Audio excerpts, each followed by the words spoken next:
Además, acá, como he nacido en la Plaza Italia, era mi lugar de recreación.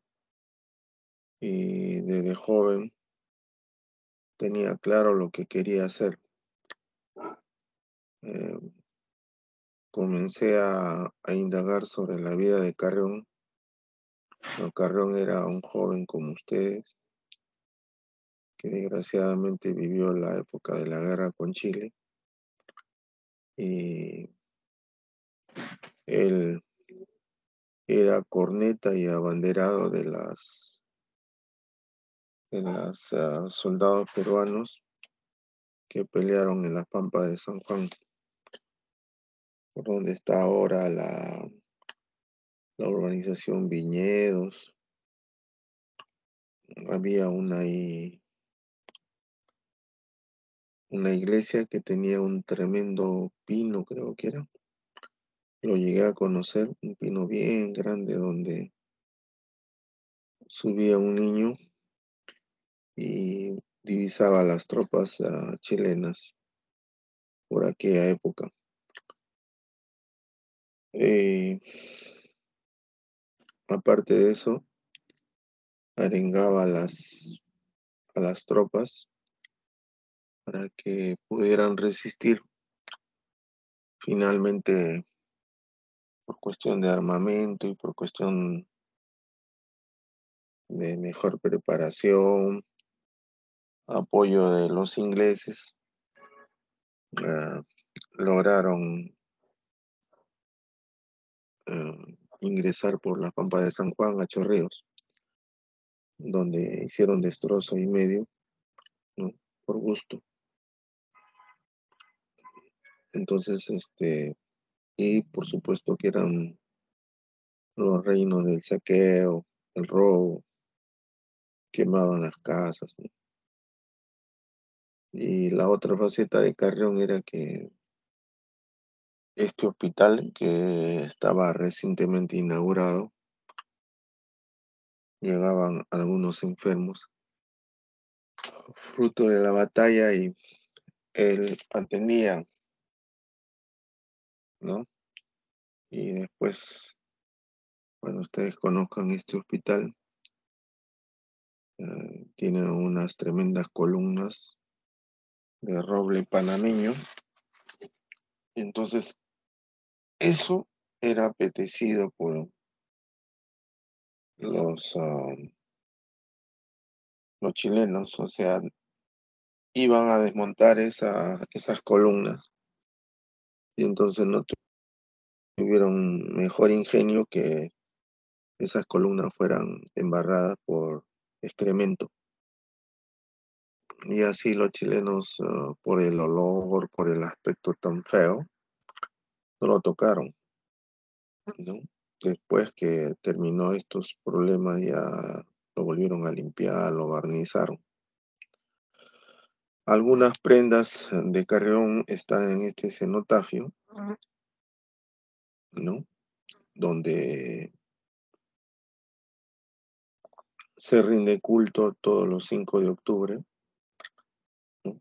A un chico que tuvo la osadía de comenzar a investigar cuando era estudiante y a raíz de su investigación se unificó la fiebre de la orolla con la enfermedad de Carrión denominada bartonelosis.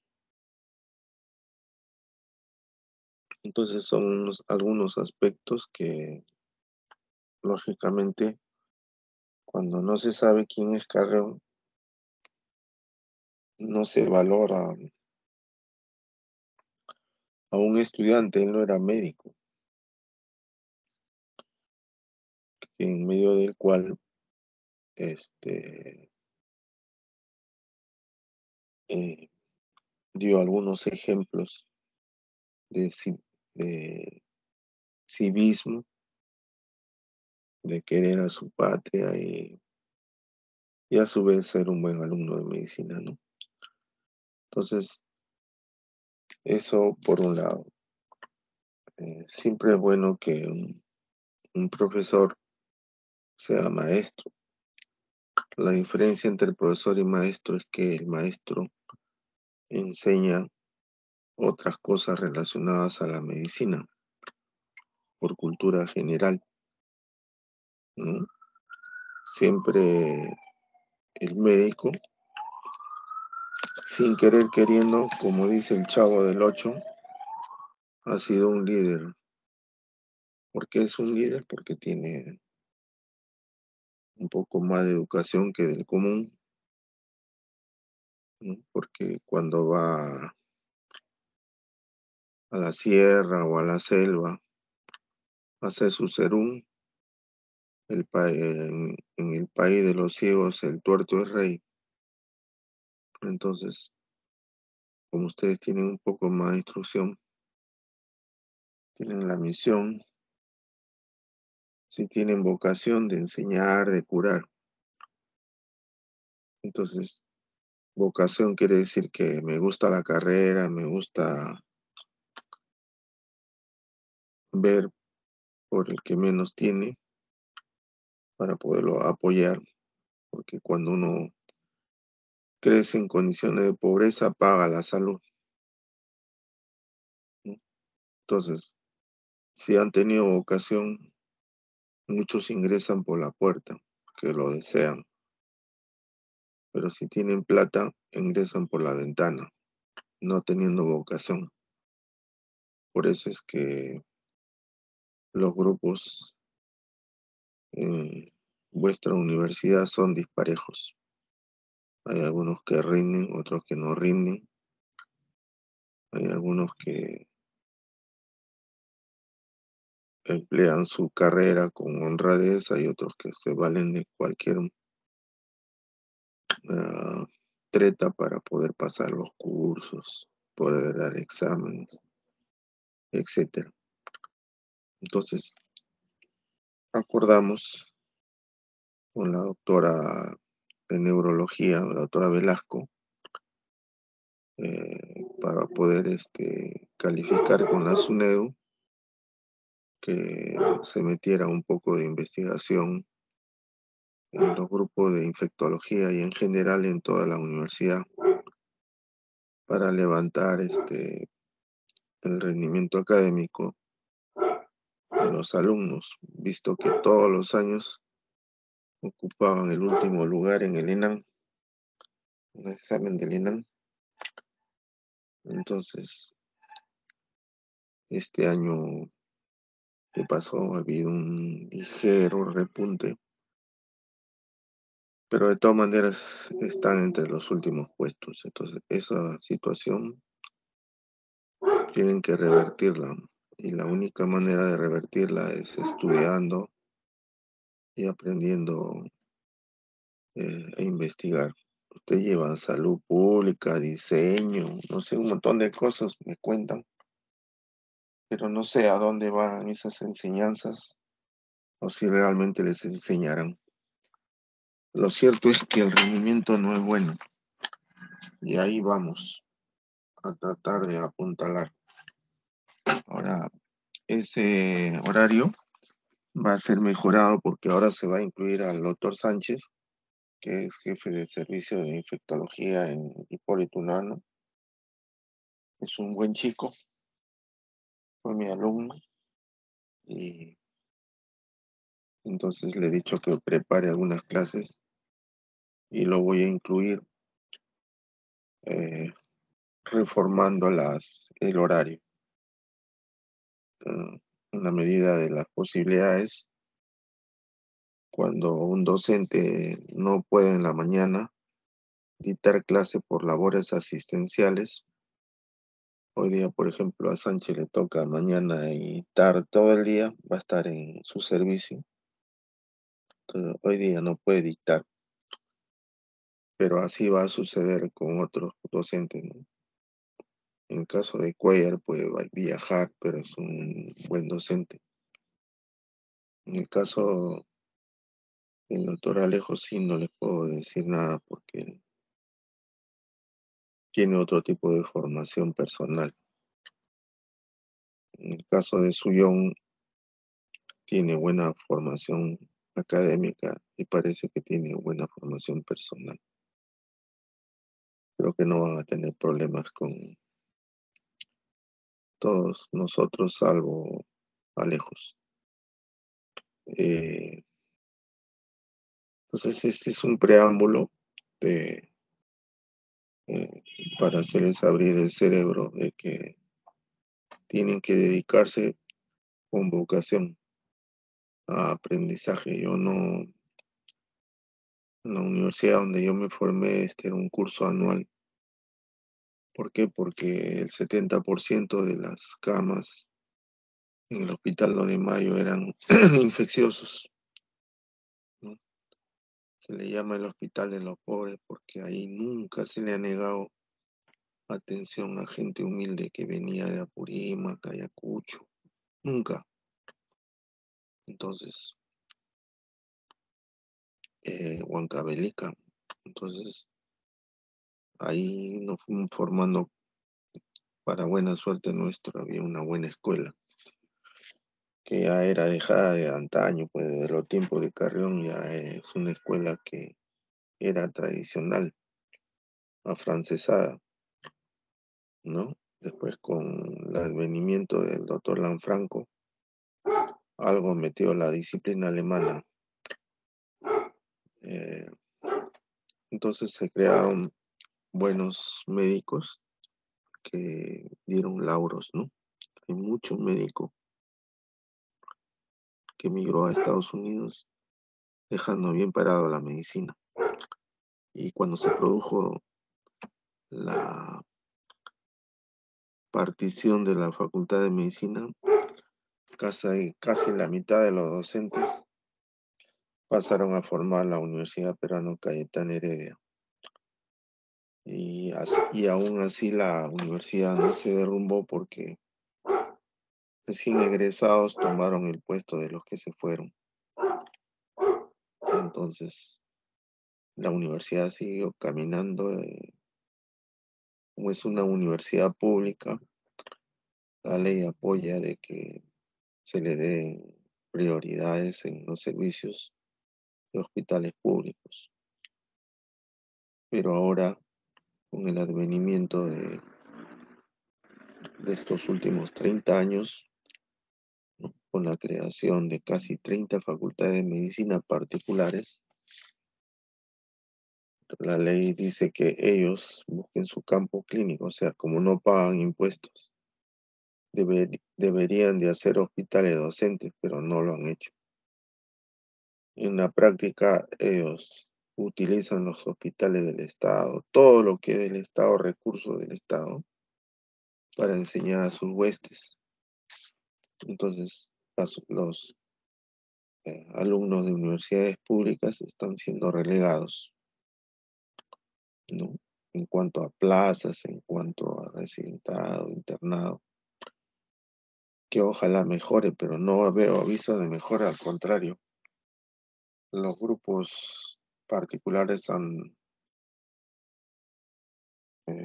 creado puestos de poder en el Parlamento, se han tirado casi abajo la SUNEDU, y entonces eh, la intención es que poco a poco sigan copando, ¿no? Sin respetar, por supuesto, la ley, ¿no? Entonces tenemos que tratar de ir conociendo esta realidad porque seguro que ustedes serán la última promoción de clases virtuales, porque ya la pandemia se controló, la gripe aviar se controló, entonces ya no hay motivo para hacer clases virtuales, pero sin embargo, en vuestra universidad persiste. Entonces, hay que tratar de que se compense si quieren algo, claro, no hay como la enseñanza ah, presencial, ¿no? Pero hay que tratar de compensar eso.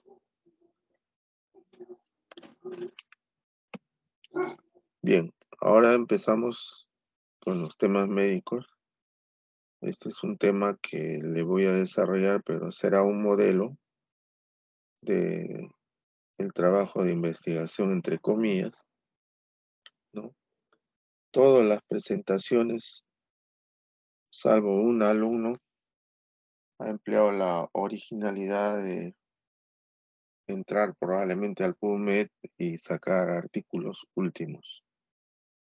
Cuando yo paso por el Turnitin, los trabajos que ustedes disertan, la mayoría son copias de libros o copias de artículos ya realizados, copias textuales, ¿no? Entonces, ahora con la existencia de la tecnología, es fácil darse cuenta de lo que un alumno hace por intentar engañar al profesor. Por supuesto que este es un ensayo docente, ¿no?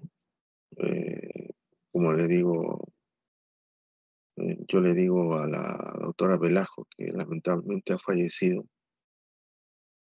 no va a pretender pedir peros al olmo si un alumno no tiene conceptos de cómo citar, cómo parafrasear, ¿no?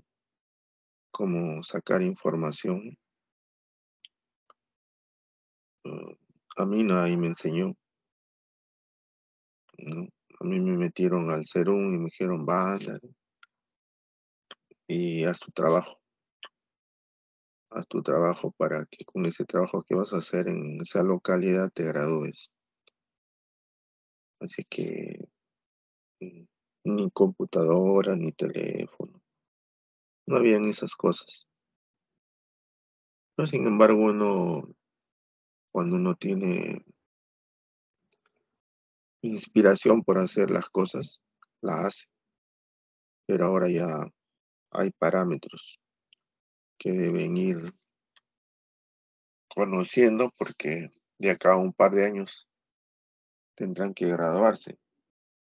Y para graduarse tienen que conocer, pues, cómo la estructuran una tesis. Entonces, eh, eh, mala suerte que se haya ido la doctora, que era entusiasta y que comprendió que si no hacíamos esto, no iba a levantar el alumno, ¿no? El alumno de medicina. Y los sucesores, bueno, pueden estar intentando, pero es necesario crear docentes de calidad y que todas las capas de los docentes que ingresaron por razones políticas, felizmente se están yendo por edad. Entonces, hay que tratar de ingresar gente joven con muchas cualidades personales y con bastantes conocimientos para que cambie la universidad, haya una renovación de la universidad, porque tienen tremendos locales nuevos y hay que sacarle provecho. Ahí he visto que están poniendo hasta sensores a los bloques, ¿no? Por supuesto que fueron no adecuadamente diseñados, pero están pretendiendo solucionar problemas que, como pues un docente que puede tener limitaciones, va a subir a un quinto piso. Entonces es necesario que la universidad se adecue a las necesidades. Lo mismo, un alumno puede tener limitaciones físicas, entonces tendrá que usar pues el ascensor, ¿no? Y así es bueno que vayan paulatinamente mejorando las cosas. Entonces arrancamos. Este es el famoso Aedes aegypti, que causa enfermedades producidas por arbovirus, que son un grupo de 8 o 9 enfermedades, ¿no? El último de los cuales causó problemas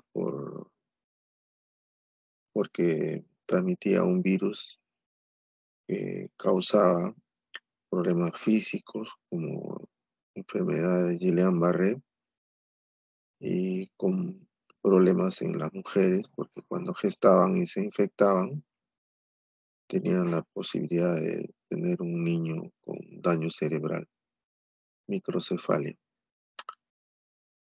Entonces, por eso es que en el transcurso de esta enfermedad explicaremos o trataremos de explicar todo lo que es arbovirosis, ¿no? Entonces, cuando hay corriente del niño, en selva baja aparece la fiebre de Oropuche, la fiebre de Mayaro, la encefalitis equina venezolana. El dengue sí lo tenemos endémico ya, eso ni hablar. La fiebre María igual. La fiebre producida por el Zika ni hablar. El hantavirus también rebrota cuando hay fenómeno del niño. Y la fiebre chikungunya ya también se ha hecho endémica en nuestra selva.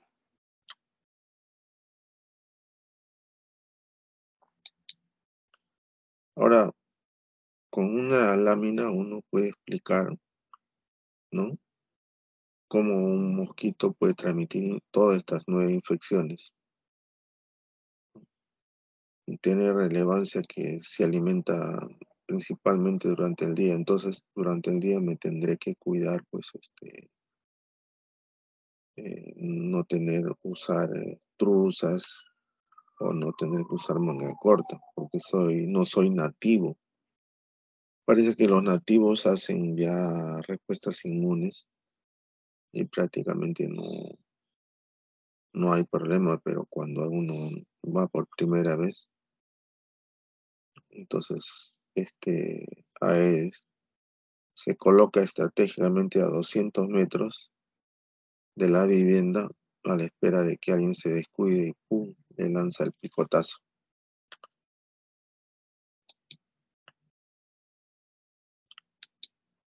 Entonces, este virus, perdón, este vector, la hembra es mucho más grande que el macho. Entonces, es muy voraz. ¿Por qué? Porque acá en la pancita tiene huevos que tiene que alimentar. Entonces, intenta picar en el día y en la noche, ¿no? Entonces, no se da por vencida y aún se tape uno hasta la cabeza, busca de picarle, aunque sea la nariz, pero ¿por qué? Porque tiene que alimentar esos huevecillos que tiene y generar más aedes y que la especie se perpetúe. Entonces, la importancia es que la picadura se relaciona en el caso de Zika con recién nacidos que tienen deformaciones. Entonces, durante la picadura de este vector, el mosquito puede succionar sangre para alimentar sus huevos, pero a su vez inyecta su saliva transmitiendo el virus. Esta trompa o probóscide que tiene este vector parece que tiene una especie de anestesia que la gente a los 10 minutos comienza a reaccionar cuando comienza a formarse un abón color rojito, ¿no? Entonces, también ahí hay dificultades, porque si uno siente que le pica al instante, aunque sea con un palmazo, o lo liquida o lo espanta, pero lo hace tan perfectamente que ya una vez que no está en la pierna, recién se da uno cuenta que le ha picado.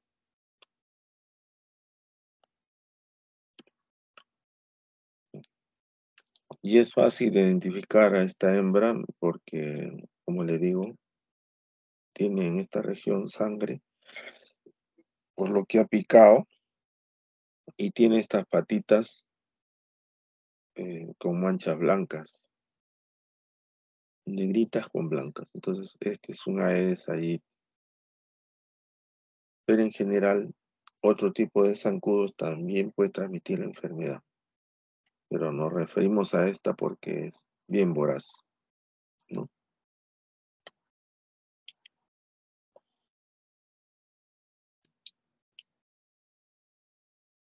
En el Perú tenemos dengue y chikungunya,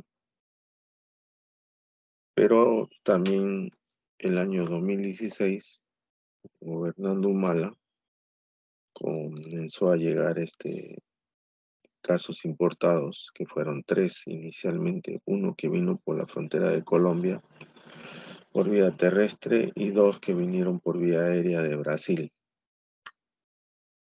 Entonces, ya en Brasil, Colombia y Ecuador habían reportado casos de esta embriopatía, o sea, niños con daño estructural en el cerebro, mayor cantidad de casos, ¿no? En relación al dengue en Centroamérica y en norte del sur América. El chikungunya también tiene su rol, eh, causa problemas de enfermedad, mortalidad, menor que el dengue. El dengue es el más peligroso porque causa problemas hemorrágicos, plaquetopenia. Entonces, en aquel tiempo, estamos hablando del año 16, no hubo una respuesta idónea en los países, incluyendo el Perú, porque no teníamos laboratorios propicios para detectar este virus. Solamente existía el Instituto Nacional de Salud.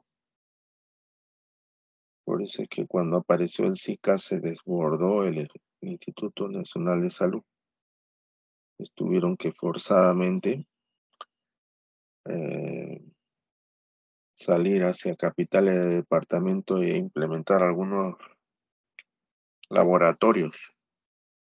Y así perdió un poco de la hegemonía que tiene el Instituto Nacional de Salud. Era muy centralista, tenían que venir todas las muestras acá. Entonces, al aparecer esta pandemia del COVID, han tenido que implementar, entonces ya hay algunos estudios que comienzan a descentralizarse en Tumbes, en Chiclayo, en el Cusco, etcétera, visto la necesidad que había. Entonces, sin tener un control del dengue, del chikungunya, aparece esta arbovirosis que complica aún más la situación en zona de selva. Y a ustedes que les encanta la epidemiología, con estas cuatro laminitas, perdón, cuatro estructuras anuales, puedo resumir toda la epidemiología, ¿no? Incluyendo la, la fuente, ¿no? Que ustedes cuando exponen de decir la fuente, el volumen, etcétera, o consignar hasta la página. Entonces, resulta que el año 47 descubren una fundación Rockefeller que estaba investigando fiebre amarilla y de casualidad descubren el Zika, este virus, en monorresus, ¿no? Y estudiando también en muestras de monos, se encontró que en el África era el origen del SIDA. Recién en el año 80, 81 se descubre eso en Estados Unidos, pero ya había casos en el África, ¿no? Eh, Luego, paulatinamente, como ahora hay mucha comunicación mediante avión, ¿no?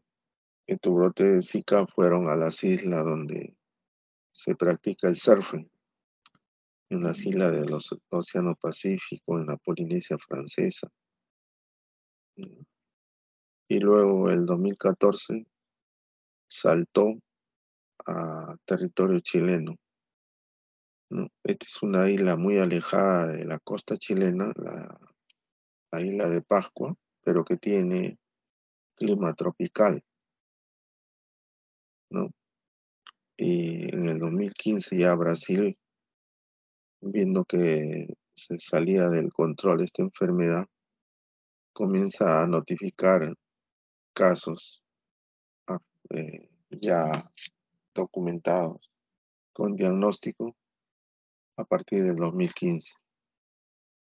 Y como es costumbre, la Organización Mundial de la Salud lanza una alerta epidemiológica que se debe controlar en todos los países alrededor de Brasil en la probable epidemia de este virus. Y así comienzan a reportar en Colombia, El Salvador, Paraguay, México, Venezuela. Y como les contaba, el anecdótico 3 casos que el Perú tenía. Ahora, ¿por qué fue esto anecdótico? Porque los que trabajan en el CENAMI habían pronosticado de que en el verano del 2016 iba a haber corriente del Niño. Entonces, el gobierno de Humala había fumigado la zona norte y parte de la selva norte para controlar el dengue, no para controlar el virus del Zika.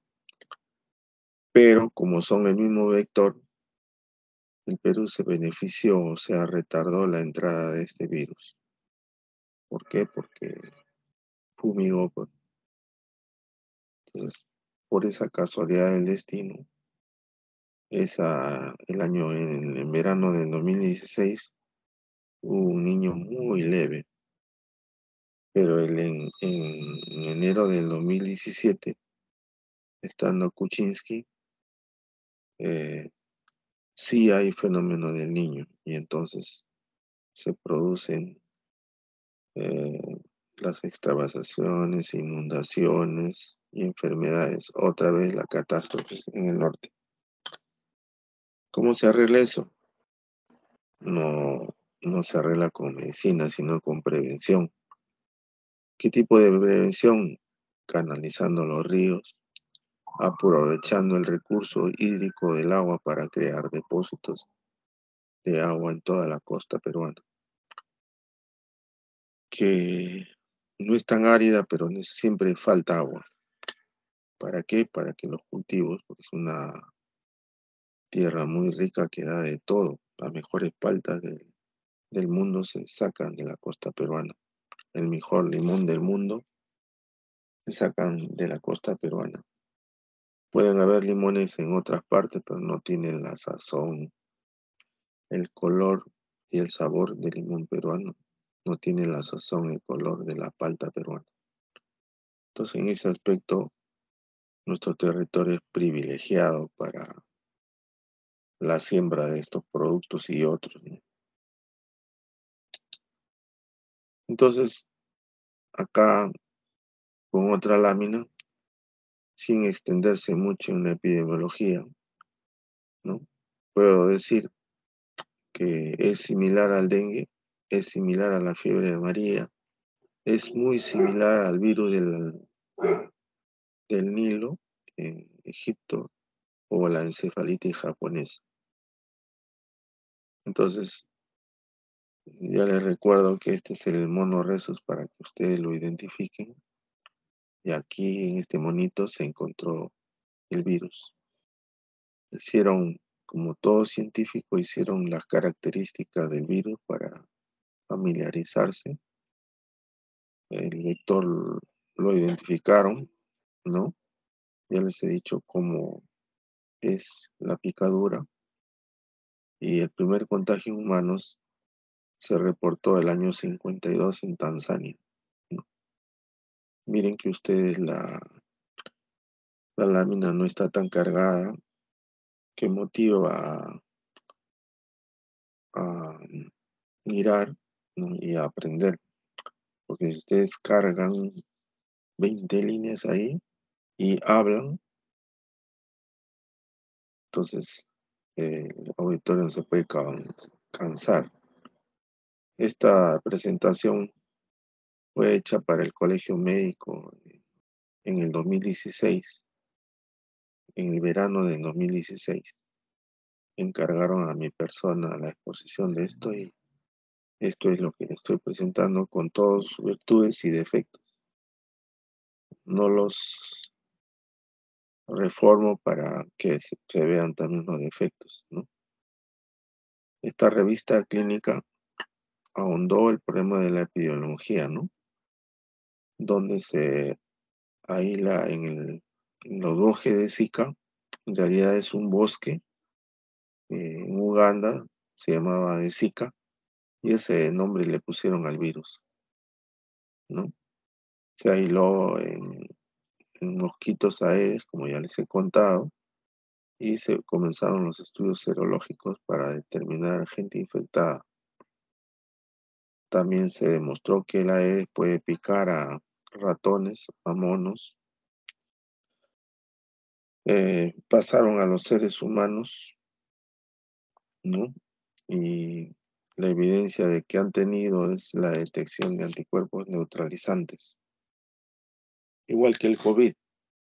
Si una persona dice, doctor, he tenido hace 15 días fiebre muy alta, me ha dolido la garganta, he tenido insuficiencia respiratoria, ¿no? Entonces, uno pide anticuerpos neutralizantes para COVID y lo encuentra, pues. Entonces, es evidencia de que ha tenido COVID. Entonces, sigue ahondando a Egipto, Tanzania, Sierra Leona, ¿no? Comienza a ir al Asia, a Tailandia, Vietnam, Indonesia, que tienen un clima tropical, incluyendo ya Malasia, toda la, todos los países africanos comienzan a contaminarse. Entonces, esta información comenzó a propagarse en África, Asia y Oceanía, pero después ya tuvo que emigrar a las costas de Brasil. Le digo porque ahora hay mucha comunicación. A veces hay oferta de pasajes para viajar y entonces se viaja con mucha facilidad. ¿Por qué? Porque si un avión tiene 40 pasajeros y la capacidad es de 200 pasajeros, entonces ponen 160 en remate y la gente viaja. Entonces, aparte de ganar la aerolínea, no se perjudica yendo sin pasajeros, cosa que en el Perú parece que adrede los grupos de poder colombiano que tienen el metropolitano. Ustedes ven hora punta y los metropolitanos están viajando vacíos, ¿no? A recoger gente en un punto X, pero vacío. Cuando una persona con sus 5 sentidos dice, bueno, hacen un viaje en Naranjal al centro de Lima sin parar, pero llevan pasajeros. Y lo mismo, hacen un viaje del centro de Lima a Naranjal sin parar, pero no ir vacíos. Gastan gasolina y el público tiene que hacer largas colas, donde se transmiten pues las enfermedades infecciosas, entre ellas el COVID o la tuberculosis. Pues una manera de descongestionar es que estas personas, en lugar de pasar eh, las vacíos, todos los carros lleven expresos sin parar para los fines que ellos necesiten, ¿no? Pero no estar vacíos. Bueno, este es otro mapa que les encanta a ustedes la salud pública, porque no se razona mucho, porque más de 30, 40 años que yo he visto salud pública, en nada ha mejorado en la sierra, en la costa, en la selva, salvo en Lima. Entonces, como le decía, agarra la Polinesia, las islas donde se practica surfing, ¿no? Y va hacia la Chile y luego también llega a las costas de Surinam, de Pernambuco en Brasil y Colombia. Entonces, lógicamente, si toma todo Brasil, tiene frontera con Paraguay, Argentina, Uruguay, Perú, Perú que tiene el 70% de su territorio tropical, ¿no? Entonces, no le va a pedir permiso, pues el Aedes Aegypti para penetrar al Perú, ¿no? Simplemente eh, ingresa el Aedes.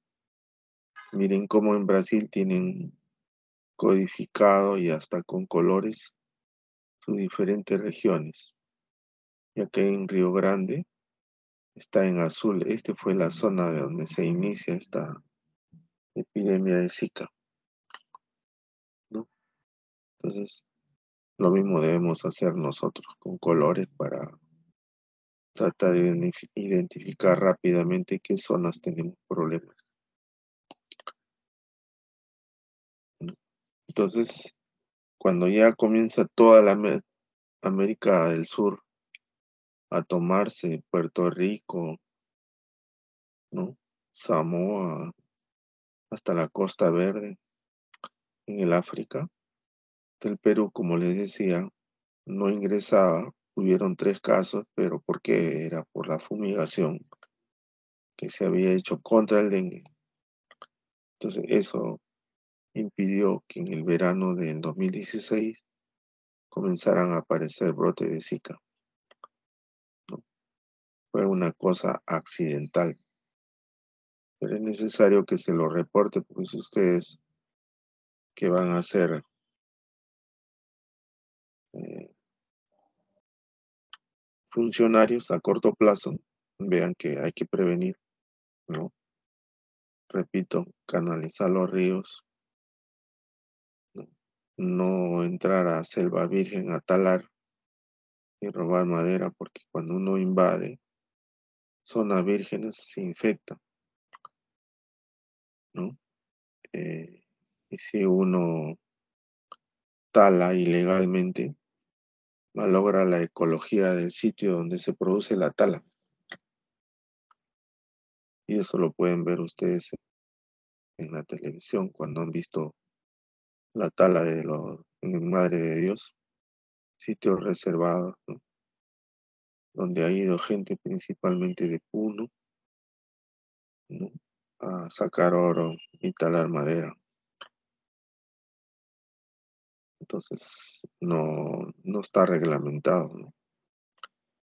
Por supuesto, dicho sea de paso, acá tocamos que tenemos un mar rico, ¿no? Pero acá llegan barcos españoles, chinos, coreanos, japoneses y hacen una pesca de arrastre porque son inmensos barcos, ¿no? Que tienen refrigeradoras, contenedores, doble fondo, ¿no? Entonces, aquí debe poner el punche la marina, ¿no? Para que no depreen nuestras costas. Porque se están llevando, se llevan los alimentos que pueden ser aprovechados por peruanos para estar mejor nutridos. Entonces, todo eso es política de salud, no necesariamente, pero cuando se gobierna en equipo, se puede controlar muchas cosas. Entonces, tras la picadura, los síntomas comenzaron a reportar que aparecía luego de un periodo de incubación de 3 a 12 días, ¿no? Muy semejante al chikungunya, muy semejante al dengue. Entonces, acá hay un verbo que dice, aún no se ha identificado el reservorio de la enfermedad. Sin embargo, se sugiere un primate, pero como ya le dije, esto había sido identificado no en Sudamérica, sino en el África, en el mono rhesus, ¿no? Como mediante técnica de anticuerpos neutralizantes, ¿no? También se había identificado en mamíferos grandes, como los orangutanes, que el 99% de sus genes se parecen al hombre, las cebras, los elefantes, y en el Pakistán en los roedores.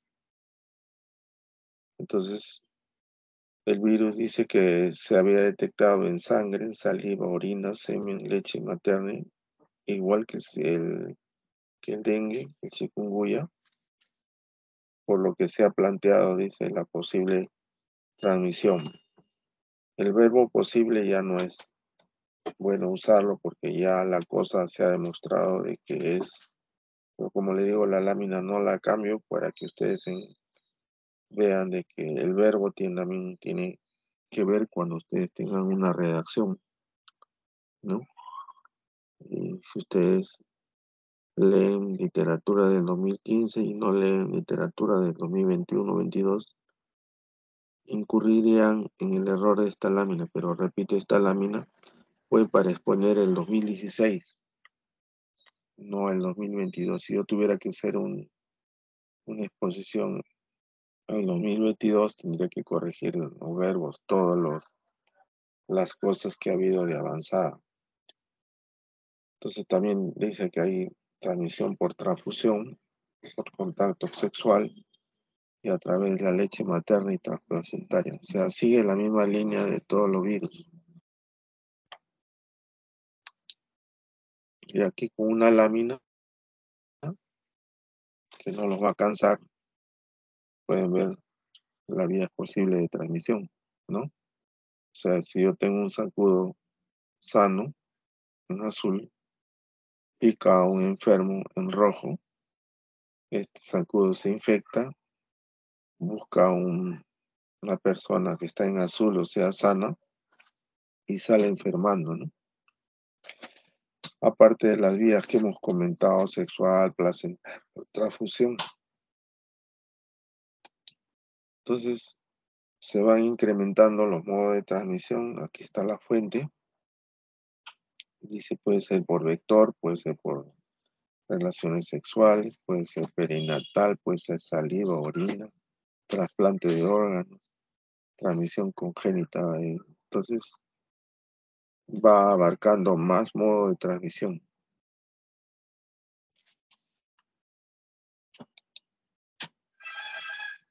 Y los vectores, por ejemplo, en el África es el Aedes albopictus, en el Asia es el Aedes aegypti y albopictus, en la región del Pacífico, donde están todas las islas donde hacen surfing, allí hay Aedes aegypti, albopictus, polinensis y genseli.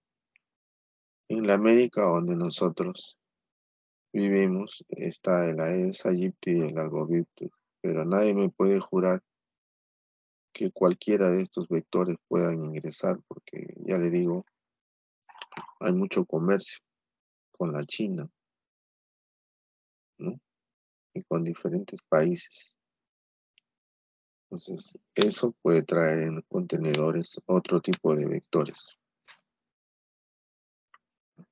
Entonces, acá está la fuente, siempre consignando la fuente.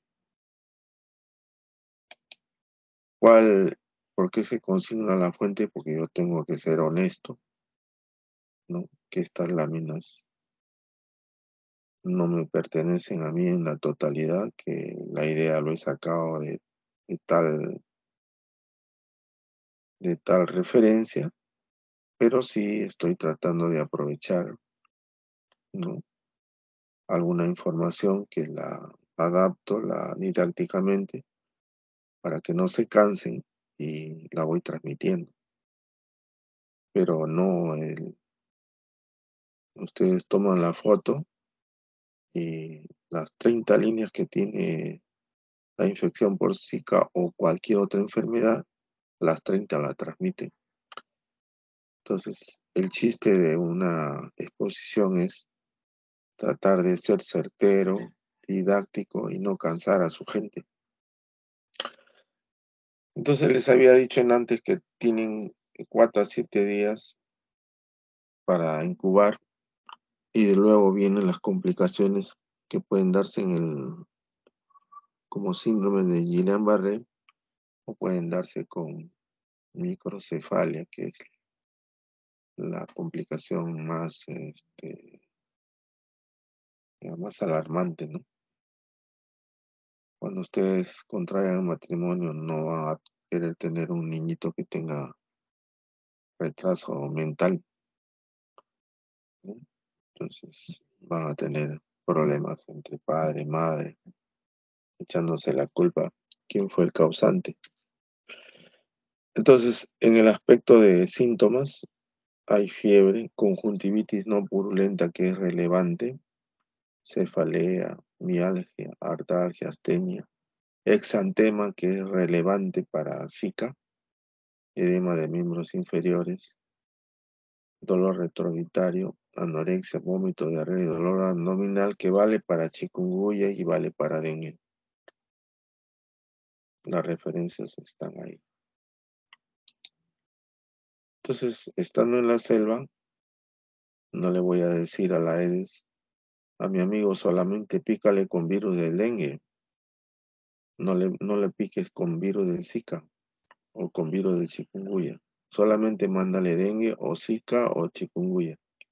Entonces, un Aedes puede tener en el buche los tres virus, porque puede ser que tenga mala suerte el contagiado de que era una hembra muy voraz y que picaba a diferentes personas, ¿no? Ya van a ver algunas fotos. En lo que se refiere al Zika, lo relevante es la conjuntivitis y las erupciones cutáneas. Lo relevante chikungunya son los dolores articulares, musculares y la artritis. Y el dengue puede dar cualquier mezcla de esto, pero es de significancia la fiebre, el crecimiento ganglionar que se conoce como síndrome linfoproliferativo infeccioso, ganglios por todo lado, dolores musculares, articulares, o sea, se pueden brincar los síntomas, pero la manera de reconocer individualmente es como les he dicho. Y acá tengo que consignar un cuadro adaptado de otro autor para que ustedes más didácticamente puedan diferenciar una de otra, sin necesidad de laboratorio. Si yo veo a un chico con un rash maculopapular y veo una conjuntivitis seca, entonces mi primera posibilidad será pues Zika.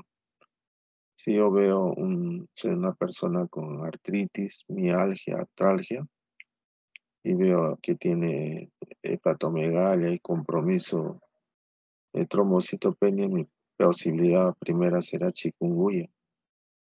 Pero si yo tengo una fiebre 40, 41 grados, mialgia, artralgia y una severa leucopenia con trombocitopenia, mi primera posibilidad será dengue. Pero les repito que pueden haber en una sola persona ya estos dos tipos de síntomas, ¿no? Porque el problema es viral y porque el Aedes no hace una selectividad.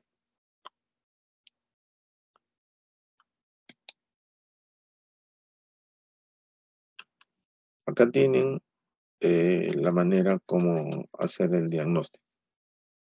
Entonces, si lo tenemos en el quinto día la enfermedad, entonces ya se puede iniciar el estudio de inmunoglobulina M y G de captura. pero si tenemos la suerte de hacernos un estudio cuando recién hemos sido picados, entonces tenemos que usar el PCR, como están haciendo ahora en el COVID, pruebas moleculares, el PCR, o captura de antígeno, prueba de antígeno, para detectar el virus. Si ya pasan los 4 o 5 días, entonces van a los antígenos de captura, inmunoglobulina M y inmunoglobulina G. Pero eso se puede hacer solamente en laboratorio de referencia, ya le digo, acá en Lima ahora ya está particulares que hacen estudios en tiempo real, ¿no? ¿Por qué? Porque se vieron que como la epidemia era terrible, entonces las ganancias iban a ser buenas, ¿no? Eh, Inicialmente las muestras que se conseguían en las clínicas las estudiaba el Instituto de Salud, pero ellos cobraban en la clínica como si hubieran procesado la muestra. Eh, El negocio, una clínica particular no se ha creado para ayudar a la gente, sino para ganar plata. En general, esa es la mentalidad empresarial. Entonces, menor de 5 días, pruebas virológicas con el aislamiento viral, pruebas moleculares, reacción en cadena de polimerasa y secuenciación genética. Esta secuenciación genética tiene por objetivo conocer qué puntos débiles tiene este virus para fabricar vacuna.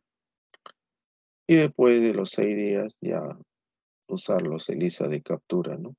Tanto inmuno-GM y inmuno-GG.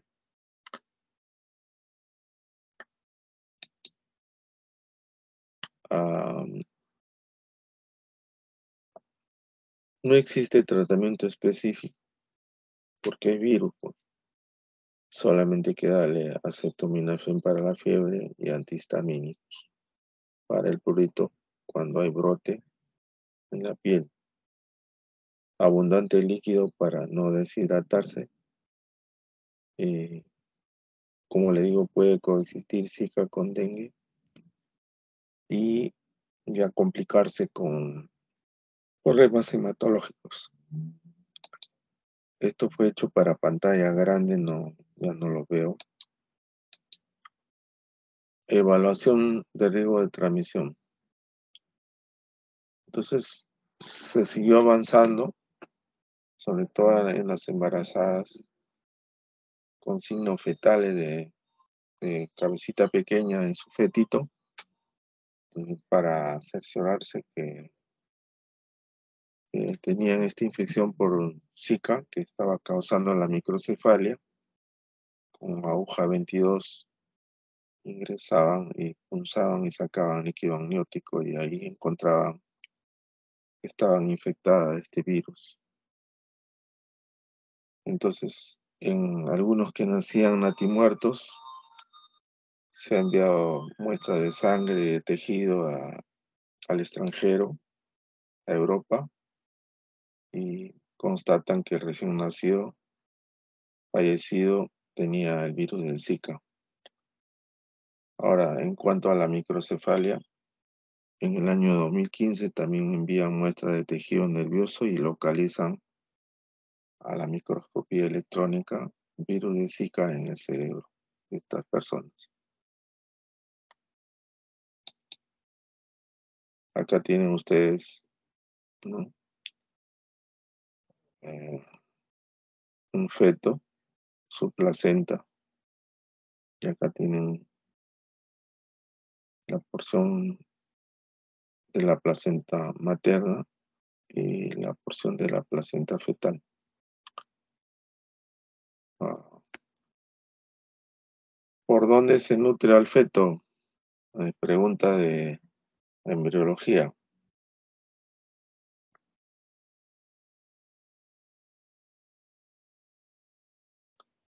¿Tiene ustedes alguna respuesta?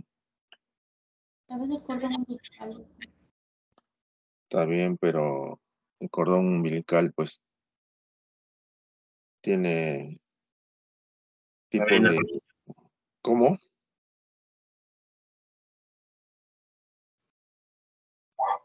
la vena umbilical. No, no es la respuesta. La respuesta concreta es que a través de la vena umbilical le pasa sangre arterial de la placenta a- al feto y a través de las arterias umbilicales le llega sangre no oxigenada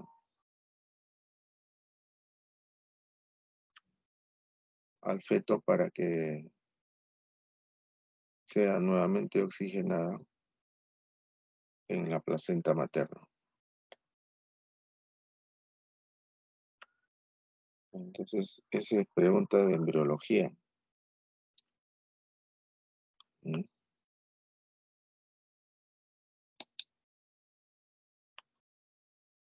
Ahora bien, acá hay una lámina que ilustra lo que le decía antes, ¿no? Una persona no solamente puede tener una picadura por Zika, sino que puede tener combinaciones, ¿no? Y para ver las combinaciones, Zika lo he representado de rojo, dengue con azul y chikungunya con anaranjado, ¿no? Entonces, pueden haber combinaciones de todo tipo. Erupción cutánea da para Zika. Dolor de cabeza da para dengue. Conjuntivitis no bacteriana, o sea, que no tiene secreción purulenta, da para Zika. Dolores musculares, articulares, artritis da para chikungunya. Pero, como le digo, a veces hay una imbricación de síntomas en un solo paciente. Y acá, cuando dimos esa conferencia, me acuerdo que me preguntaron cómo detectamos a un niño si puede tener problemas de la gestación. Yo le dije muy seguro de que se hicieran una ecografía 3D o 4D y que le hicieran la medida de la cabecita. Entonces le decía a la señora, si tenía más de 34 centímetros, ¿para qué se va a preocupar, señora? Le digo, su hijito es totalmente normal. Y si tenía menos de 33 centímetros, entonces sí tenía microcefalia. Cuando yo le decía de 34 a 37 centímetros, como una realidad, falso, porque después se demostró que las mujeres que habían tenido Zika podían tener un bebé con perímetro cefálico normal, pero como el virus estaba dentro, estaba haciendo estragos. Lo que pasa que a esto el virus ingresó en, pasa- en fase embrionaria muy pequeña, 4 semanas, 6 semanas, 8 semanas. Entonces fue causando problemas y no desarrollar su cabecita. Otro, si la chica era una parturienta ya que había tenido otros embarazos, el cráneo pequeño encajaba rápido y entonces el parto en lugar de durar 24 horas, duraba horas. Entonces había peligro de que naciera en la casa, en el patrullero, etcétera, ¿no? ¿Por qué? Porque la cabecita era pequeña. Entonces, en las que eran primerizas, el encajamiento se iba a producir, pero como esta cavidad vaginal era virgen, ¿no? Entonces demoraban un poco más en la dilatación, pero si había microcefalia, esto se producía más rápido. Entonces si uno tenía una mujer embarazada por primera vez, tener cuidado.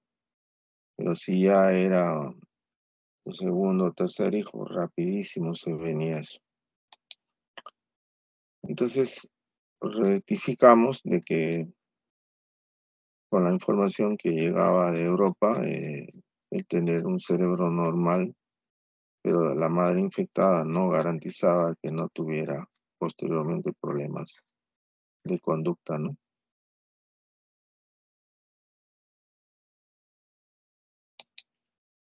Entonces, había que tener mucho cuidado con las chicas, sobre todo jóvenes, ¿no? Que en la selva pues usan ropa ligera, ¿no?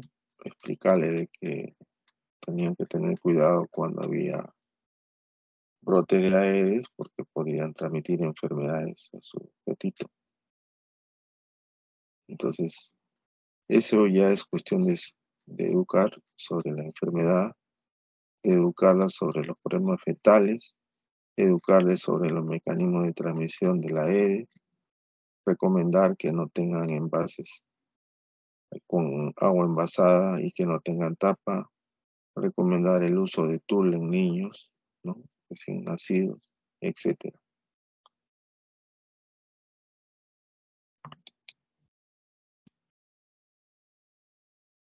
Entonces, este incremento de casos se produjo en Brasil con microcefalia, fue reportada por los centros de salud y las postas que Brasil la tiene mejor implementada que nosotros. ¿Y dónde sacamos información de los médicos que de 8 a 2 trabajan para el Perú y de 2 a 6 trabajan para Brasil, cruzan la frontera en una canoa y se van a trabajar a otro centro de salud?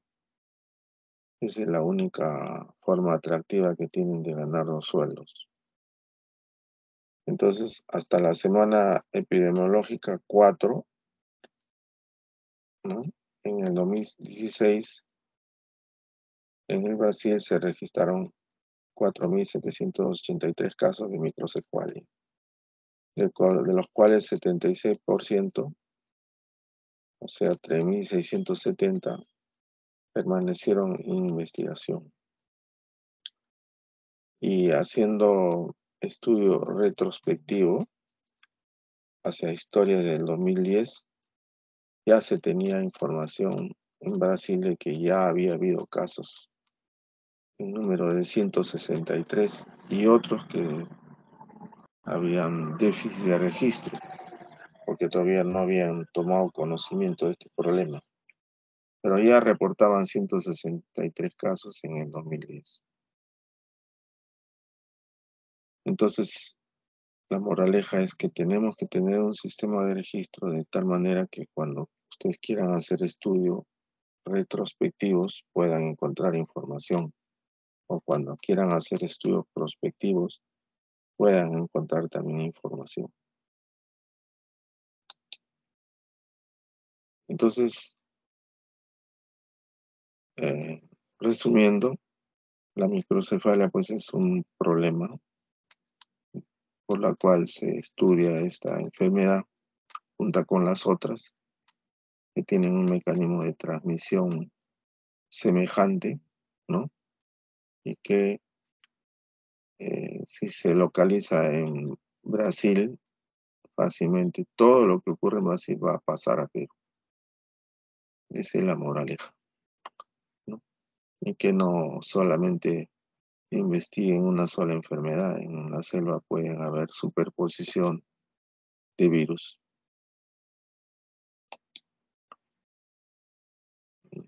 Ahora, respecto a la otra complicación, esto se vio en la Polinesia Francesa entre el 2013 y 2014.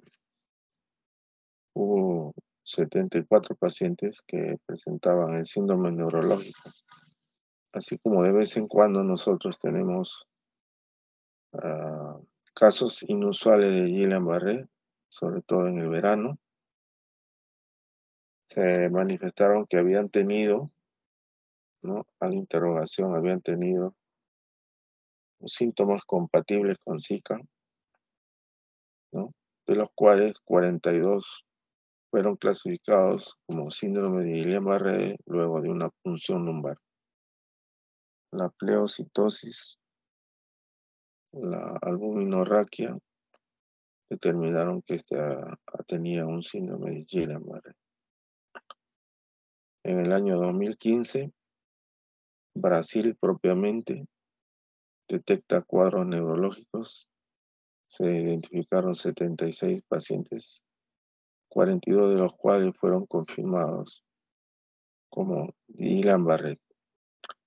Ustedes saben el problema de Guillain-Barré, algunos al pasar la enfermedad pueden quedar con secuelas, ¿no? Como caminar como patos, tener problemas para desplazarse. En El Salvador ocurrió otro problema semejante, ¿no? Eh, Describieron síndrome de Guillain-Barré en 14 casos de 169, ¿no? Sin embargo, al año siguiente ya registraron más casos de Guillain-Barré, 46. Entonces, este es otro de los motivos por el cual se estudia este virus.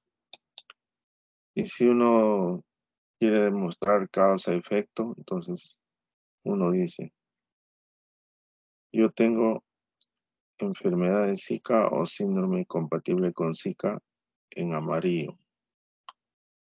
Y hago un gráfico de barras con el síndrome de Guillain-Barré. Pero si yo uno los puntos medios del gráfico de barras, me sale una curva muy semejante a la amarilla. Lo que quiere decir que esta enfermedad de Zika está relacionada con este síndrome de Guillain-Barré. En una gráfica, yo no pierdo mucho tiempo en explicar y decir, etcétera, etcétera. Siempre no se olviden de poner su fuente, ¿no? La fuente es importante. Ahora, el síndrome de Guillain-Barré no es una cosa que recién se describe, ¿no? Esta lámina que es dibujo de un gran dibujante, Netter, de los años 40, ya describían este síndrome de Guillain-Barré como un trastorno autoinmunitario, pero en aquel tiempo desconocían qué es lo que lo desencadenaba en pacientes de 30 a 50 años. Y posteriormente fueron averiguando que infecciones como pulmonares, gastrointestinales, ¿no?, previas a ello llevaban a este síndrome. Entonces no era una cosa nueva este Guillain-Barré. Entonces,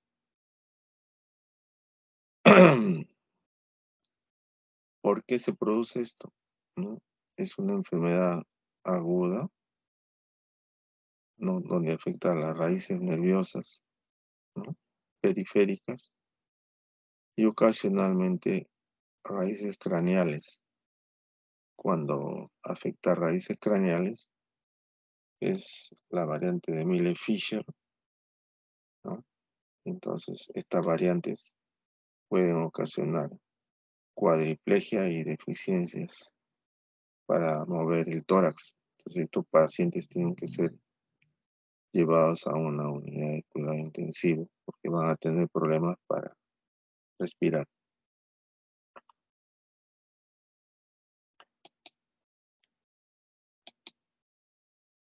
Entonces, una definición un poco más certera es que es un trastorno autoinmunitario que se desconoce la causa exacta,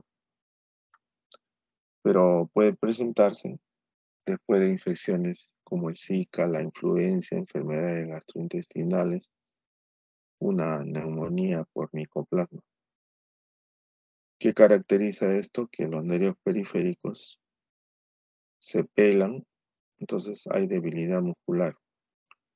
Al afectar la cubierta de mielina, se produce la desmielinización que ayuda a llevar las señales nerviosas, ¿no?, hacia el cerebro.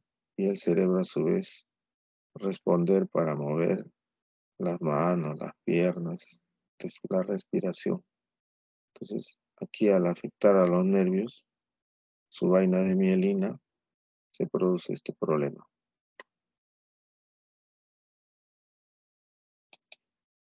En la fisiopatología, entonces, se produce una degeneración axonal por afección de la mielina.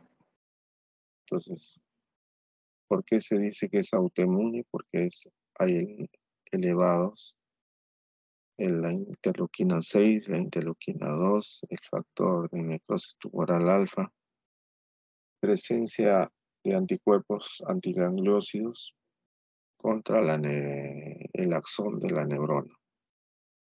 Entonces, el reconocimiento de antígenos se hace por el macrófago, le dice al linfocito T que se reproduzca y los natural killer van a la pelea. Y le dice a los linfocitos B que se transformen en células plasmáticas y van a producir anticuerpos que también van a la pelea.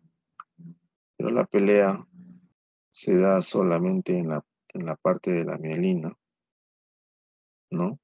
Donde los linfocitos pueden atravesar la barrera hematoneural porque la inflamación de esta barrera permite que puedan haber microaperturas donde se puede ingresar el linfocito, ¿no? Y descargar sus citoquinas y destruir la vaina de mielina. Entonces, una forma artística esto es un cable de luz con su plástico. Este es un cable de luz. Esto sería el cobre y el plástico prácticamente destrozado, mm, para que entiendan más rápido. Entonces, a nivel periférico, ¿no? Yo pincho un dedo, entonces transmiten rápidamente a la neurona para que yo retire el dedo del pinchazo. Pero como está afectada la mielina de la neurona, este estímulo no se transmite, ¿no? Y entonces, o de repente se transmite lentamente, entonces se produce mala información de estos conductores, por lo tanto puede afectarse, como le digo, si la afección es de nervios craneales, las vías respiratorias altas. Igual acá, ¿no? Está con su mielina, pero al sacar la mielina se produce pues una desmielinización que va a tardar mucho tiempo en volverse a mielinizar. En algunos no lo logran completar del todo y al quedar semidestruida quedan pues con secuelas como marcha del pato o alteraciones para mover los miembros superiores. Y si no se les trata a tiempo la variante Melle-Fisher, pueden tener complicaciones respiratorias que lo llevan al fallecimiento.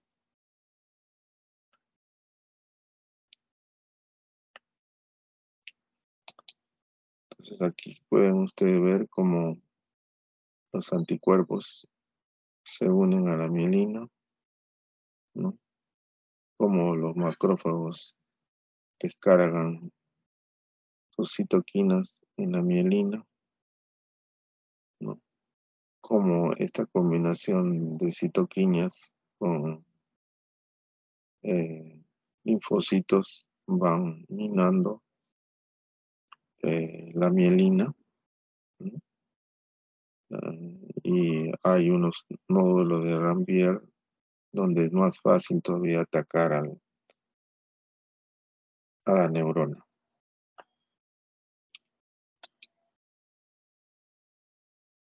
Entonces, ya está aclarado ahora de que la presencia de a 200 metros han calculado los epidemiólogos que está transmisor, que hay que controlar las fronteras para evitar el ingreso de viajeros de zonas infectadas, y nuestras fronteras en la realidad no son de nada bueno. todos los asaltantes venezolanos se fugan por el lado de Tumbes y después que se olviden un poco de su cara y de sus atracos en Lima, vuelven a regresar al Perú, porque ellos tienen su propia escalera hecha de madera que es contiguo a la pista, al puente de Ecuador, por donde pasan sin ningún papel, sin ningún control. La pregunta es, estando la policía a 100 metros, ¿por qué no controlan eso? ¿No? ¿Se acuerdan de Nostroza? Se fue por la frontera norte, pero él tenía billete y logró sobornar ahí las personas que controlaban la migración. Sé que nuestras fronteras no son nada serias en el control. Entonces, la aprobación susceptible en el espacio y en el tiempo, cuando hay un caso importado, un vector transmisor, pues, se producen las epidemias.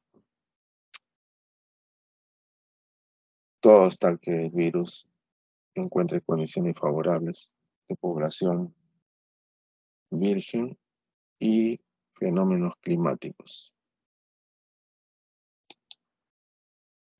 Ustedes pueden hacer un experimento en su casa, ¿no? Tienen acá su vaso que tiene donde dejan el colinos, ¿no? Entonces con el tiempo se va llenando con un poco de agua este vaso donde colocan su cepillo de colinos y la hembra pone los huevos en estos recipientes, ¿no? Luego de 5 a 10 días, ¿no? De estar en el agua se generan pupas, ¿no? Se puede ver fácilmente en el agua. Las pupas incrementan su transformación hasta a un promedio de 5 o 10 días más, salen como adultos y viven 30 días para picarnos bien a nosotros, ¿no? Esto que parece un chiste ocurre en invierno, aún eso en Lima. Todo hasta que dejen un depósito de agua que le permita al zancudo reproducirse. Entonces, esto es fácil de explicar porque en sitios donde hay agua, donde se riega, donde hay pozas, hay zancudo, ¿no? Entonces, es una oportunidad para que el vector pueda tomar sangre o de vena o de arteria y transmitirnos las enfermedades. Entonces, eh, hay que tener mucho cuidado con dejar recipientes con agua sin taparlas. Bueno, el riesgo de una transmisión autóctona, en el caso de nosotros, es fácil de que transmitan porque tenemos frontera con Brasil que tiene un clima selvático, ¿no? Aunque está perdiendo ciertas zonas que ya se están haciendo desérticas porque están talando más de la cuenta. Y en el caso de nosotros está ocurriendo este fenómeno en la zona de Madre de Dios. Ahora Chile es una costa árida, ¿no? Y vive del cobre. Mm, Por la guerra con Chile perdimos la zona de Arica y Bolivia perdió también su costa de salida por la zona de Antofagasta. Entonces, es un país encerrado, ¿no?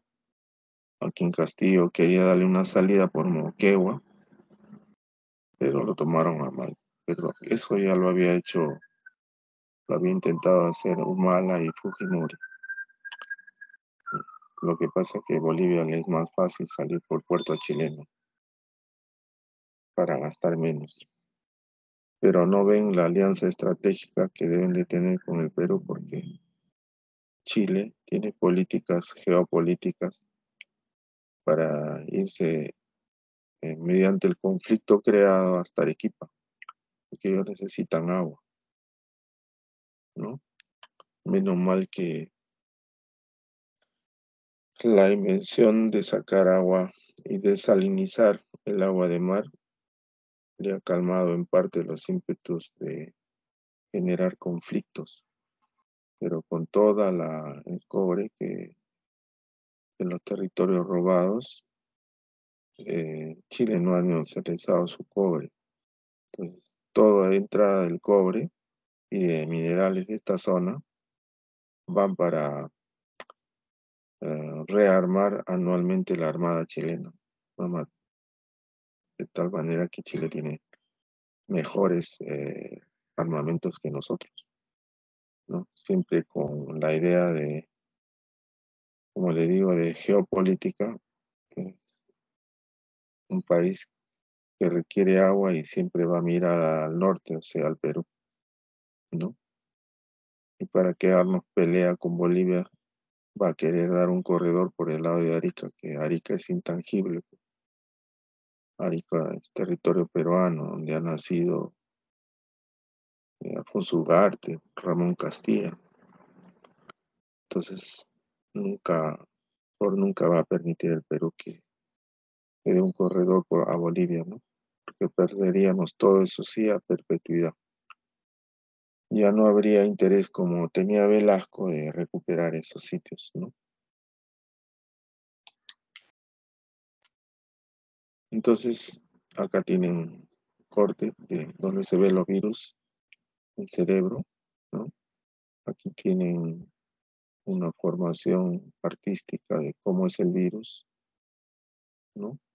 Es un género Flavivirus, familia Flaviridae, virus RNA, incubación promedio de 10 días, envuelto en un nucleocápside icosaédico y dos linajes, el linaje africano y el linaje asiático. El linaje asiático probablemente haya entrado de la frontera de Brasil a Perú, o sea, tenemos virus de linaje asiático.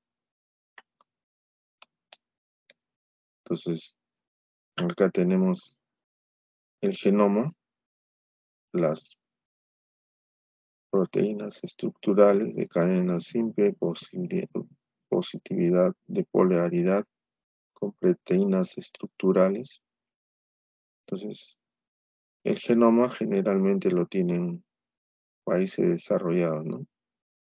En caso de esta enfermedad atacar a Estados Unidos, entonces ellos buscarían un sitio del genoma donde se pueda fabricar una vacuna. Pero el problema no es con ellos, pues, porque ellos no tienen ninguna arbovirosis, ¿no? Entonces estudian su núcleo, su membrana, sus proteínas. Eso lo hacen en Brasil en estudio en el Instituto Butantan, ¿no? Para luego crear una vacuna. Y cuando hay epidemias, tratar de utilizar la vacuna, pues, ¿no? Repito, si esto alcanzara a países desarrollados, ya hace rato estuvieran con la vacuna, pero como no los toman, a ellos no es prioridad, ¿no? Entonces se toma de toda la arquitectura, la anatomía del virus, se toma un punto que debe ser el mm, fácil de neutralizar y entonces se crea la vacuna. Aquí tienen el ciclo biológico del dengue, ¿no? Donde el virus se adhiere a la membrana plasmática mediante receptores de fusión. Entonces se produce el endosoma, libera su ARN, agarra proteínas que están en el citoplasma, se reproduce este ARN o se produce la replicación del ARN. Estos pasan al retículo endoplasma, donde comienza el ensamblaje y pasa al aparato de Golgi para perfeccionarse estos provirus, ¿no? Una vez que están ensamblados con material citoplasma que agarra de la célula infectada, se aproximan a la membrana, estas vesículas, y con parte de la membrana se liberan como virus maduro. Por supuesto que en el camino están madurando estas poliproteínas, ¿no? Cuando uno ve la infección por Zika es casi semejante, ¿no? Tiene receptores para el virus, se produce la fusión, ¿no? en la, del virus, y el endosoma libera su RNA.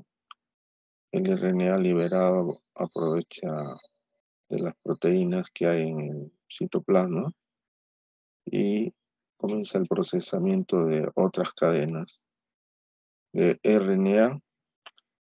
Una vez que tienen replicado varias cadenas de RNA, pasan a un proceso de ensamblaje al retículo endoplasma y van al aparato de Golgi para su perfeccionamiento como provirus, que van madurando sus poliproteínas y salen otra vez a infectar. Entonces, casi el virus del dengue es semejante al virus del Zika.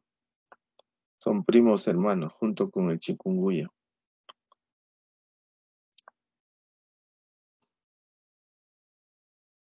Entonces, acá tienen otra manera de hacer su presentación, siempre con fotos clínicas, que vale más que 1000 palabras que yo les puedo decir, ¿no? Entonces, la infección ya la han conocido, que puede ser asintomática, ¿no?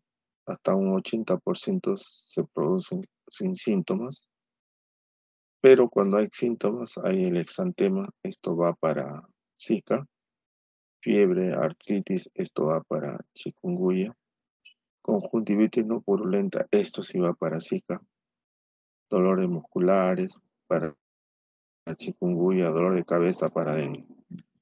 Menos frecuente dolor retroorbital va para dengue. Anorexia, vómito, diarrea y dolor abdominal va para dengue. Y los síntomas duran un promedio de 4 a 7 días. Ahora, no es que este exantema lo va a matar al pata, ¿no? Si este fuera un moreno, muy difícil de identificar el exantema, siempre es bueno tener su lupa. Pero sí, una picadura a una gestante sería terrible, ¿no? O que el chico tenga problemas de autoinmunidad sería malo porque haría problemas de Guillain-Barré.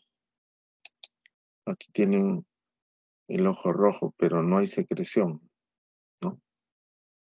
Normalmente cuando es una conjuntivitis purulenta acá en esta zona, encuentra bolitas de secreción amarillenta, pero aquí no hay ningún tipo de secreción. Acá tienen, bueno, en Zika no se produce mucho la artritis, pero acá está el labón que yo les decía, que notan recién 10 minutos después que el zancudo ha picado, ¿no? Entonces hay edema articular o hay edema intraarticular. Entonces, si usted quiere resumir lo que han estado hablando, dicen conjuntivitis no purulenta, exantema, artritis, el labón donde ha picado el zancudo ha defecado, yo me he rascado y me metió el virus por rascado, me meto el virus porque me ha picado. Así de simple, sin palabrear mucho, ¿no? Acá tienen ustedes la asociación entre Zika y microcefalia, demostrado en Brasil, porque ahí hay mejores laboratorios, porque hay mejores servicios de salud, porque tienen mejores historias, y que se inicia en la localidad de Pernambuco la descripción de esto. y que van paulatinamente describiendo ellos cómo se fue tomando todo Brasil. Entonces, el laboratorio ayuda mucho en la confirmación para poder describir enfermedades. Y acá está la fuente. Entonces, acá tienen un resumen en un solo cuadro, que en el 2010 ya tenían 153 casos, y en 2011 tenían 179, 175, en 2013, en 2014 147, y en el 2015 comienza a ser mucho más fuerte la presentación de casos, y en el 2016, época en que se presentaron estas láminas, ya tenían 4.000 casos de microcefalia, que se pueden acá ver, distribuir por colores, ¿no? A dónde pertenecen. Y Pernambuco es la localidad con más barras, con más dimensiones de la barra, que ahí había pocos inmensos de esta enfermedad. Ahora bien, el problema no es que si a mí me da, pues me da como un resfrío o como algo o que no lo valoro. Pero, repito, si le da a una soltera que está gestando, entonces ahí vienen los problemas,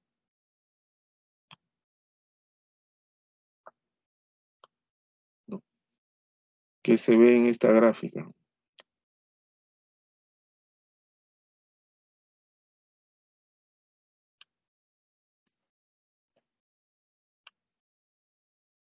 Bueno, el médico tiene que ser muy observador, ¿no? No le van a preguntar a la señora, señora, ¿cómo se siente? ¿No? ¿Qué tiene su hijito? ¿Qué le ha pasado? ¿No? Entonces, con la expresión de la mamá pueden ver una gran frustración, ¿no? Tener un hijito con problemas. ¿Por qué?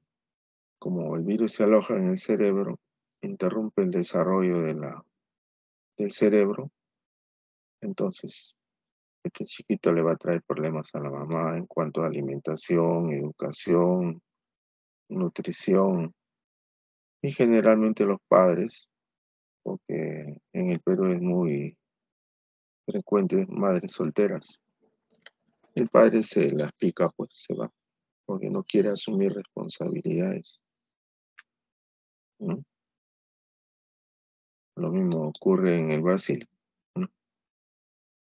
Chicas guapas, pero que no son casadas, viven en favelas, ¿no? Entonces, en el Brasil también hay pobreza, hay ignorancia, hay insalubridad, hay inequidad. Entonces, la indiferencia gubernamental, ustedes han visto que hace poco salió Bolsonaro, que no creía ni en las vacunas contra el COVID. Recién cuando le dio el COVID, comenzó a creer en la enfermedad, pero antes era un antivacuna. Entonces, esta chica, así guapa como la ven, eh, la abandona, pues el brasileño no quiere hacerse cargo de este bebito. Y aquí les muestro las láminas, ¿no? De las ecografías. Entonces, cuando había un caso de cerebro pequeño, microcefalia, señora, su hijito va a tener problemas. Pero cuando había un cráneo con dimensiones normales, o sea, no va a tener problemas. Falso, porque el virus sigue accionando en el cerebro, interfiriendo su desarrollo, ¿no? Entonces, puede tener el casco bueno, pero el cerebro pequeño. Entonces, no es suficiente hacer una ecografía 3D, 4D y explicarle a la mamá que no tenga problemas porque su cerebro del niño está creciendo bien. Esos problemas yo tuve, pues, ¿no? ¿Por qué? Porque hasta ese momento no se había identificado el virus dentro del cerebro hasta el 2015, 2016, de donde yo agarré referencias, no explicaban, ¿no? Porque aquí en el Perú, no, repito, no se hace investigación. Las fuentes que yo tenía que traer de Brasil, Colombia, ¿no? Y la medida de control, como le digo, para reducir la densidad del vector, controlar el mosquito, es un problema. Los viajeros que vinieron de Colombia, la frontera norte, ingresaron sin mucho problema porque en Tumbes no se puede hacer detección porque no había laboratorios en aquella época de punta, ¿no? Ahora por el COVID han implementado, quizás ahora haga, ¿no? El manejo clínico se lo dejamos a cargo de los médicos recién egresados, ¿no? Pero lástima que cuando han hecho una preparación virtual no salen bien preparados, porque una cosa son fotos, otra cosa es haber palpado, haber visto a un paciente. Medidas preventivas de control, los famosos epidemiólogos que enseñan salud pública. Las mismas medidas que he escuchado 40 años las siguen repitiendo, pero nada transformado, pero el manejo integrado de vectores depende mucho de la población propiamente tal. Entonces hay que trabajar con los alcaldes, los gobernadores del sitio donde hay problemas, no desde Lima.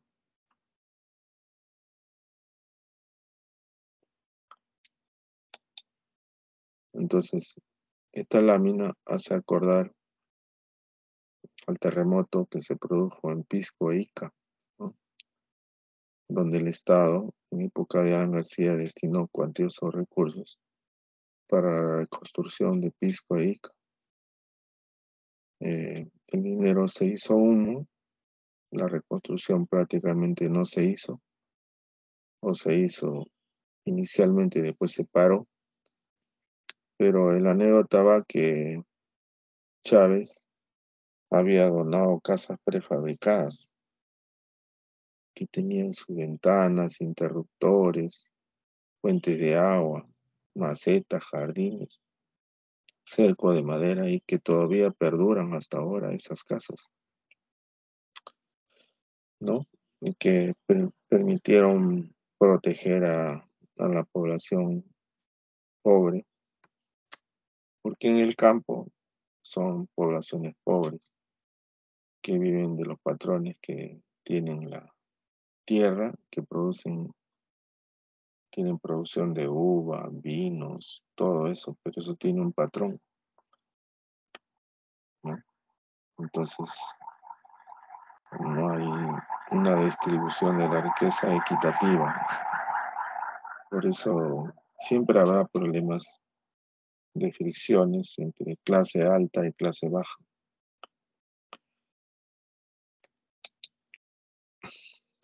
¿Qué defecto hay acá?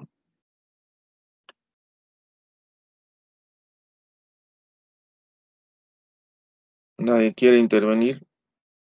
Doctor, es un incendio. ¿Cómo? Un incendio parece, si no me equivoco. No, no es ningún incendio, es la fumigación para matar el Aedes. Pero el problema es que el fumigador no está adecuadamente vestido.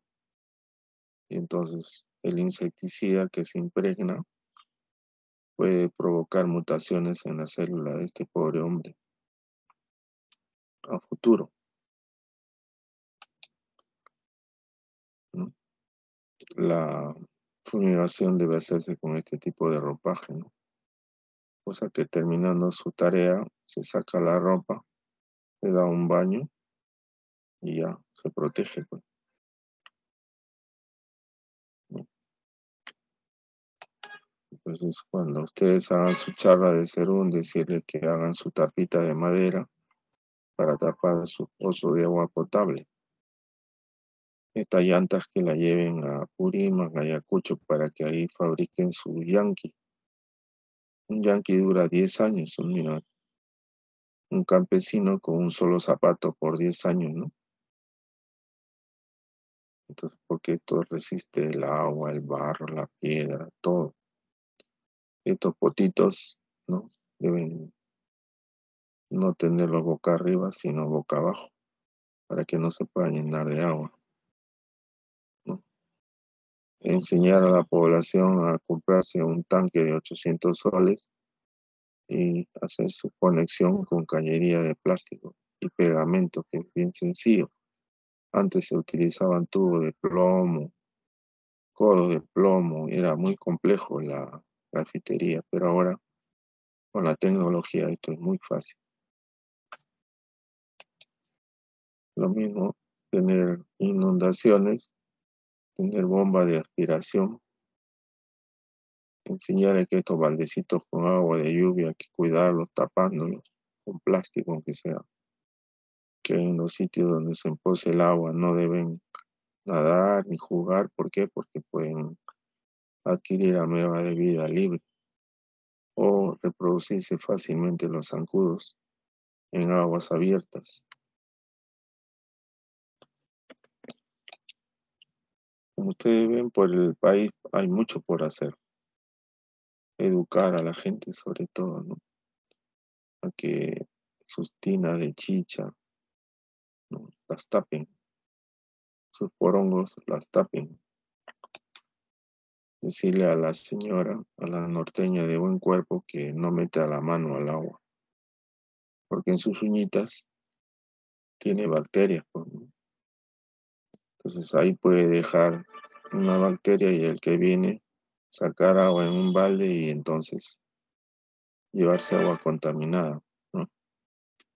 Estos tanques lo vendían en la parada o frente a la emergencia del 2 de mayo.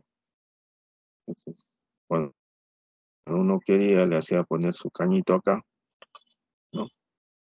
Se llevaba su tanquecito que valía una miseria y ya tenía su tanquecito con tapa en su casa,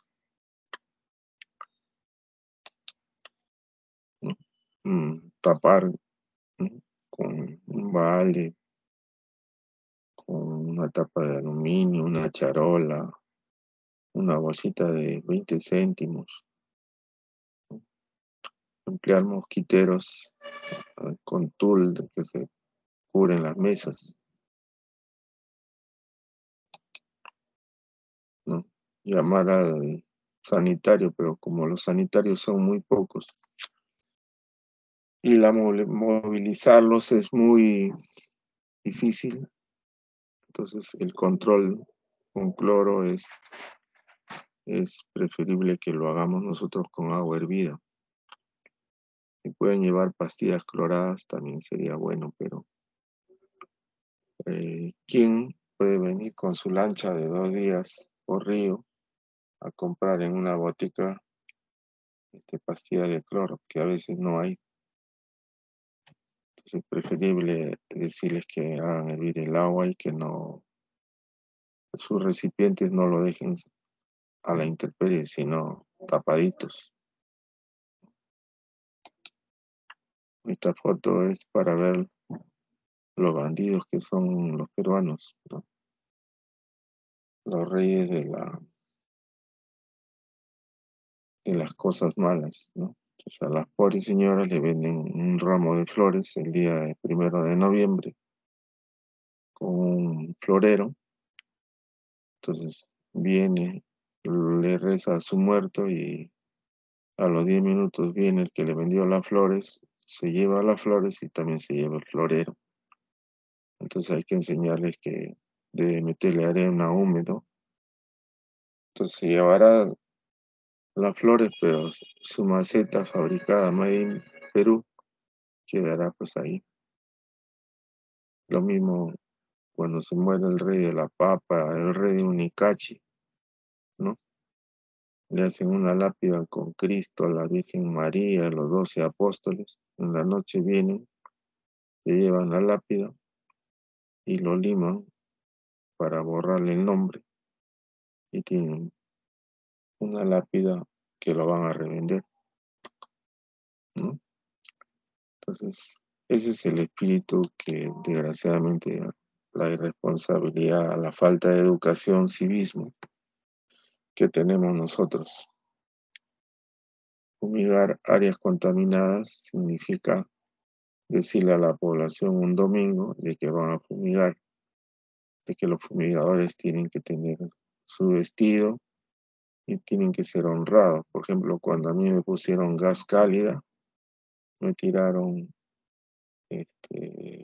implementos del proyecto Villarreal y del proyecto San Marcos, ¿no? Entonces recién me di cuenta cuando ya no estaban los que trabajaban en cálida. También no ser abusivos, decomisar de tus utensilios de plástico, ¿no? Claro que ellos se benefician vendiendo esto, pero ¿y la gente pobre? ¿No? No valdrá mucho para ellos, pero para la gente pobre,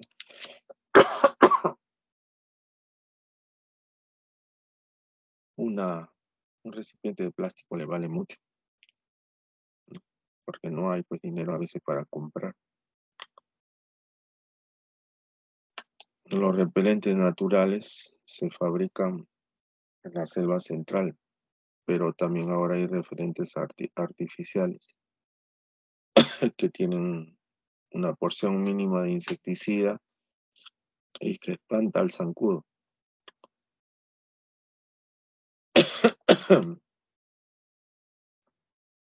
No hay vacuna, el tratamiento es sintomático, reposo, paracetamol, hidratación y no se aconseja el uso de aspirina. La aspirina aumenta el riesgo de sangrado en pacientes plaquetopénicos.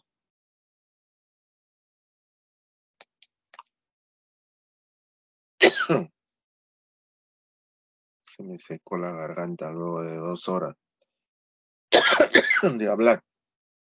Pero bueno, acá tienen un paciente con evidentes signos de sangrado, ¿no? Por plaquetopenia. Entonces hay que preparar aféresis de plasma, meterle 5 unidades de plasma al pobre para que no sangre. E improvisar una unidad de cuidado intensivo. Algunas unidades de cuidado intensivo han sido creadas en provincia por el COVID, pero si no hubiera el COVID, no le hubieran bajado los pantalones a los gobiernos, en especial al Ministerio de Salud. Los grandes ministros de salud que han pasado no se han preocupado mucho por implementar las postas, los centros de salud. Tenemos carencia de equipos y que paulatinamente, a base del reclamo de la población que la sufre, se irán implementando. Acá tienen improvisando tules con esta hula hula que usan las mujeres para disminuir la cintura. Acá usan estos soportes de metal que se usa para pie diabético, ¿no? Acá usan un tool de mantel de mesa. Entonces, de manera ingeniosa, se la pasan en los diferentes pueblos del país, con las diferentes enfermedades.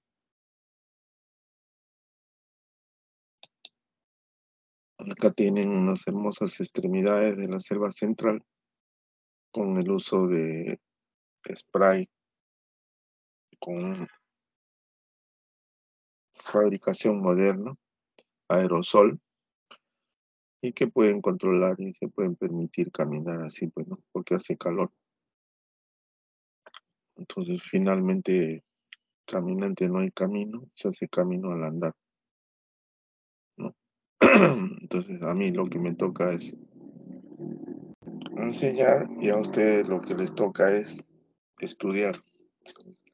Si quieren ser buenos profesionales, si quieren salir airosos en esta carrera que se está haciendo competitiva, porque ustedes van a tener que competir contra gente de apellido, ¿no?